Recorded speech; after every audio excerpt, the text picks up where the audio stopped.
안녕하십니까. 폴리스 넵입니다. 이번 시간에는요, 음주운전 얘기를 잠깐 하겠습니다. 이런 경우는 음주운전 구제가 안 됩니다. 속지 마세요라는 제목으로 말씀드리겠습니다. 음주운전 단속을 받고 이제 처벌을 기다리시는 분들 참 마음이 불안하고 굉장히 밤에 잠도 안 오고 그렇죠. 그런데 음주운전으로 단속을 받았는데 이제 사정이 딱하신 분들이 많잖아요. 물론 뭐 잘못한 거는 맞지만은 또 법이라는 게 그렇잖아요. 잘못한 만큼만 처벌받아야 되지 또 너무 행위보다 더 무겁게 처벌받는다든지 아니면 또 너무 경하게 처벌받는다든지 이것도 다 문제가 있잖아요. 그래서 그 부분에 대해서 어떻게 하면 구제를 받을 수 있을까? 좀 정상 참작을 받을 수 있을까? 이런 얘기죠. 그런데 제가 지금 말씀드리는 요 몇 가지에 해당되는 분들은 애석하게도 아마 구제가 거의 90% 이상은 안 된다고 봐야 됩니다. 사방에서는 뭐 한번 해봐라 음주운전 구제를 받을 수 있을 것이다 막 이렇게 중간에서 바람을 넣고 하는 사람들 많죠.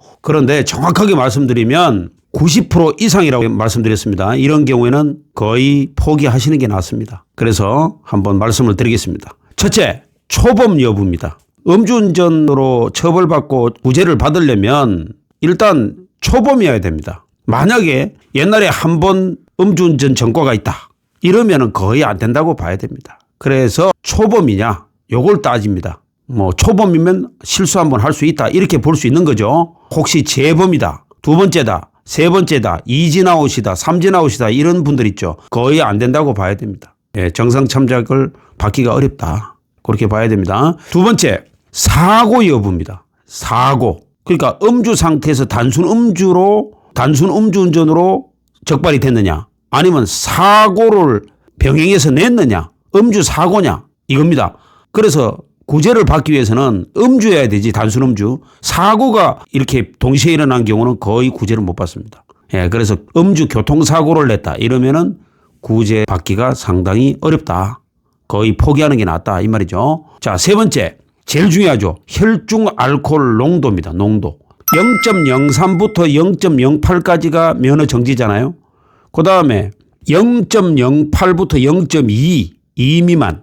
그러니까 0.03부터 0.07까지죠. 0.07, 0.08 미만이니까 요 안에 들어가 있어야 되지. 만약에 취소 수치 0.08 이상 이렇게 올라가 버리면 음주운전 정상 참작은 거의 물 건너갔다고 봐야 됩니다. 그래서 거의 지금까지 음주운전으로 구제받는 분들, 정상 참작을 받는 분들을 보면은 0.04라든가 0.05라든가 그러니까 0.05면 옛날에 윤창호법이라고 있었죠. 그 법이 개정되기 전에는 0.5까지가 5 이상이 처벌 대상이었잖아요. 그러니까 0.05 밑으로 그죠? 0.05 밑으로는 과거에는 처벌 안 받고 훈방이었잖아요. 요 정도 나와야지 정상 참작을 받을 수 있다는 거지. 그 이상 0.05 이상 이렇게 나와버리면 물론 처벌 기준은 0.03부터인데 0.08까지 그죠? 그게 면허 정지인데 과거 법이 개정되기 전에 처벌 기준이 0.05 이상이잖아요.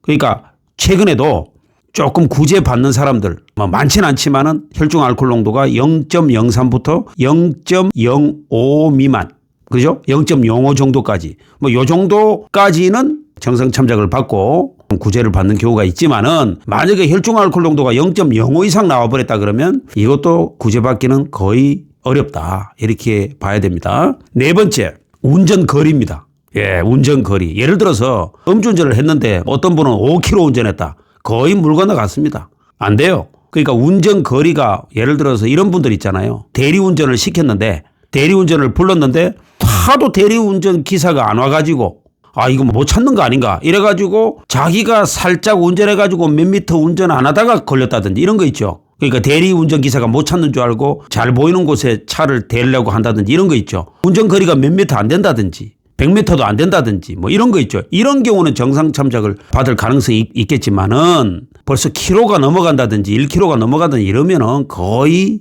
정상 참작 받기는 어렵다. 이렇게 말씀드릴 수 있습니다. 그래서 지금 몇 가지 말씀드렸습니까? 네 가지죠.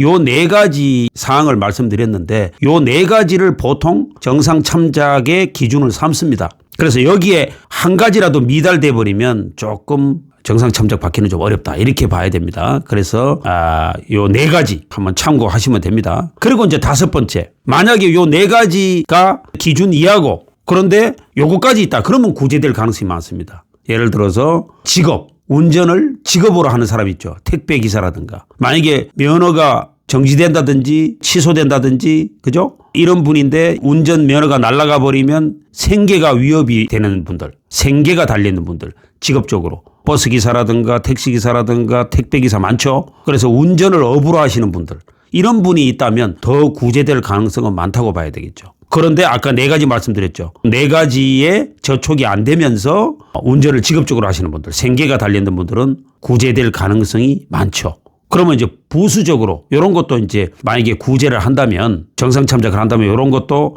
참작을 합니다. 예를 들어서 부수적으로 평소에 이분이 대리운전을 많이 시켰다는 걸 증명할 수 있다면, 예를 들자면 이분이 평소에 대리운전을 많이 시켰다. 근데 하필 그날 실수를 해서 음주운전을 했다. 정상 참작의 기준이 될 수 있겠죠. 예를 들어서 대리운전 그 앱을 폰에다 깔아가지고 평소에 대리운전을 많이 시켰다는 걸 증명만 된다면 그런 거는 부수적으로 정상 참작에 도움을 받을 수가 있겠죠. 그래서 이런 것들입니다. 이런 것들을 기준해서 보통 정상 참작이 되느냐 안 되느냐를 따집니다. 그래서 제가 오늘 앞에 말씀드린 4가지, 이 4가지의 기준치를 한 가지라도 벗어났다 그러면 거의 정상 참작을 받기는 어렵다. 이렇게 봐야 됩니다. 그래서 이제 직업적으로 운전하시는 분들, 이런 분들은 아까 4가지 기준점을 안 벗어난다면 대리운전을 많이 시켰다든지 운전을 직업적으로 하시는 분들은 정상 참작을 받을 가능성이 있다. 이렇게 보면 정확할 겁니다. 시중에 뭐 별 얘기가 다 있는데 그런 거는 한간에 떠도는 얘기는 너무 믿지 마시고, 제가 말씀드린 정상 참작의 기준은 바로 이걸로 정상 참작을 하느냐 안 하느냐를 우리가 기준을 삼고 있다는 거, 요거를 정확하게 말씀을 드립니다. 참고하셨다가 잘 활용하시기 바랍니다. 그래서 오늘은 여기까지입니다. 다음에는 더 좋은 영상, 더 유익한 영상으로 찾아오겠습니다. 지금까지 경청해 주신 분들께 감사드립니다.